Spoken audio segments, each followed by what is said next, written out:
Oi, gente, tudo bem? It's Quentin here. So, today I just want to talk a little bit about flashcard apps. And I feel like there are quite a few flashcard apps that you can find out there.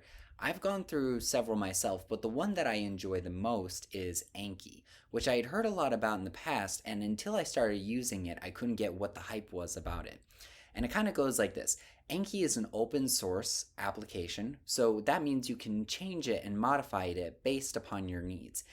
And it also runs on spaced repetition software. So again, after you've studied something, it'll space it out and then quiz you on it again. If you didn't do so well on it, it knows when it needs to bring it up for you again.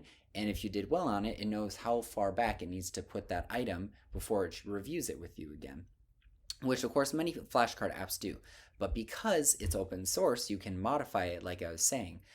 So one thing I've done for myself is that when I make my flashcards, and you actually custom design them yourself, I have actually taken images that I got offline to associate with the word, the sound of a recording of usually a native speaker saying the word, and then in addition to that, the actual word in whatever the language is pop up, and then occasionally it'll switch back to English as well. So I really like it. Now that being said, Anki is a beast to set up.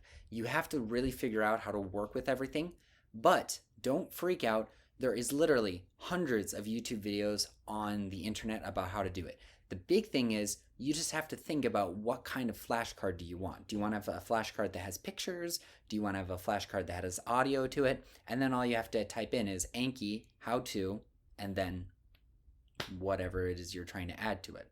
It is a little bit of hard work, but I highly recommend this because flashcards are something you're going to use for a lot of language learning. I know I have. It's always good to be able to have that to fall back on to review words that maybe you haven't used in a while in a conversation, and you're not going to necessarily remember them, right? So I highly recommend it. It's really a good use of time because remember, the little things that we do every day over time are the things that add up to having the biggest impact. So yeah, that's all I can think of for right now. I'm also having a link here showing the top videos I liked for when I was designing my Anki flashcards and things that I think might help you as well. So take a look at those, and maybe in the future I'll have different Anki review videos out as I go through and kind of do more with it myself. I like the way I've been using it for now, and I'm sticking with that, but of course, language learning is a constantly learning and changing process. All right, thanks guys.